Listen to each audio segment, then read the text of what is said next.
Good morning India. Pune से एक बुरी खबर आ रही है। पुणे मेडिकल कॉलेज के एक छात्र ने सुसाइड कर लिया। 2-3 दिन पहले आईआईटी खड़गपुर के छात्र ने सुसाइड किया था और 15-20 दिन पहले आईआईटी मुंबई के छात्र ने सुसाइड किया था। आखिर एक मुकाम पा लेने के बाद ही बच्चे सुसाइड क्यों कर रहे हैं? बहुत बड़ी बात है कि आईआईटी खड़गपुर या आईआईटी मुंबई में एडमिशन होना या पुणे मेडिकल कॉलेज में पुणे में एडमिशन होना, फिर भी हमारे बच्चे सुसाइड कर रहे हैं। आज का यही सवाल है कि आखिर एक मुकाम पा लेने के बाद ही बच्चे क्यों सुसाइड कर रहे हैं? बहुत अच्छा सवाल है। पहले देखा जाता था कि विकट परिस्थिति में बच्चे सुसाइड जैसे कदम उठाते हैं, पर आजकल थोड़ा सा बच्चा हतोत्साहित हुआ कि सुसाइड जैसे कदम उठा लेते हैं। पहले के बच्चे और अब के बच्चे में बहुत बड़ा अंतर है। पहले हमारे बचपना का कहानी सुनाते थे उसके दादा दादी या नाना नानी, उससे मोटिवेट होता था बच्चा। और पहले बच्चा महाभारत रामायण सबसे जुड़ता था। अब ना तो दादा दादी घर में है और ना तो कोई रामायण और महाभारत उस बच्चे को समझाने वाला है। अब माता पिता का एक ही लक्ष्य रह गया कि शर्मा जी का बेटा मेडिकल निकाला है, अब तुझे भी निकालना है। ये मैं नहीं जानता हूँ कि कैसे निकलेगा, पर तुझे निकालना है, नहीं तो मेरी नाक कट जाएगी।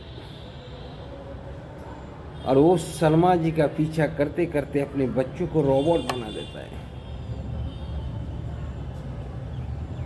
हालांकि उसका बच्चा का मन बायोलॉजी में नहीं लगता है, उसका बच्चा का मन पढ़ने में नहीं लगता है, पर चूंकि शर्मा जी का बच्चा का एडमिशन हुआ है इसीलिए बच्चे को रोबोट बना दिया। और परिणाम स्वरूप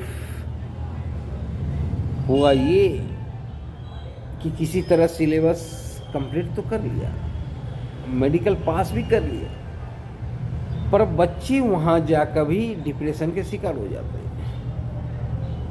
क्योंकि बच्चे में डॉक्टर वाला क्वालिटी था ही नहीं। बच्चा रट के पास हुआ, बच्चा दिन रात तपस्या करके पास हुआ, बच्चे का मन नहीं लग रहा था पढ़ने में, फिर भी जबरन पढ़कर पास हुआ। ये जबरन बहुत दिन तक नहीं चलता है।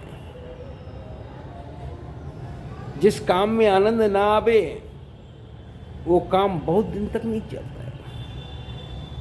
और वही हो रहा है कि बच्चा आईआईटी कंप्लीट करके भी सुसाइड कर ले रहा है। बच्चे मेडिकल कॉलेज पुणे में भी सुसाइड कर रहे हैं। अगले साल का एक घटना बताता हूँ। उत्तर प्रदेश की बच्ची 97% नंबर लाई थी और उस बच्ची ने भी सुसाइड कर लिया, क्योंकि उस बच्ची के दोस्त को 98% नंबर लाया था। और वो बच्ची चाह रही थी कि किसी भी तरह अपनी सहेली से अव्वल रहे, और अव्वल नहीं रह पाई इसलिए सुसाइड कर ली। तो इसका गुनहगार कौन है? इसका गुनहगार माता पिता है, इसका गुनहगार स्कूल है, इसका गुनहगार एजुकेशन सिस्टम है। क्योंकि हमने अपने बच्चों को ज़मीन से नहीं जोड़ा, क्योंकि हमने अपने बच्चे को जीवन का अस्तित्व नहीं समझाया, तब न थोड़ी सी बात के लिए जीवन ही दंड कर रहा है। तो इसका जिम्मेदार कहीं ना कहीं हम ही हैं और हमारा समाज है। जो आज सुसाइड हो रहा है, इस समाज का देन है, ये कहीं और का देन नहीं है। अगर धोनी और सचिन को जबरन पढ़ाया जाता, मेडिकल कॉलेज में भर्ती कराया जाता, तो क्या होता? एक डॉक्टर भी नहीं बन पाता और एक महान क्रिकेटर भी खो देता है। कितने हमने महान क्रिकेटर, महान डांसर खो रहे हैं इस सब के चक्कर में। ना तो उनका सपना साकार हो रहा है, और जो बच्चे का सपना था वो भी सपना धरा का धरा रह जा रहा है। माँ बाप के सपने को साकार करने के चक्कर में बच्चे अपने आप को खो रहे हैं। बहुत सा बच्चे कोटा में जाकर सुसाइड कर लेते हैं।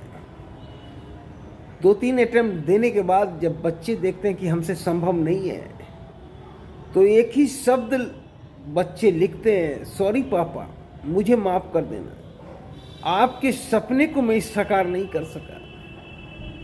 और बच्चे अपने जीवन का दंड कर लेते हैं। उसका भी दोषी हमारा समाज, हम हैं, हमारा एजुकेशन सिस्टम है। तो कहीं ना कहीं इस सारी जो सोसाइटी हो रही है, इसका जिम्मेदार समाज है, एजुकेशन सिस्टम है और माता पिता है। धन्यवाद।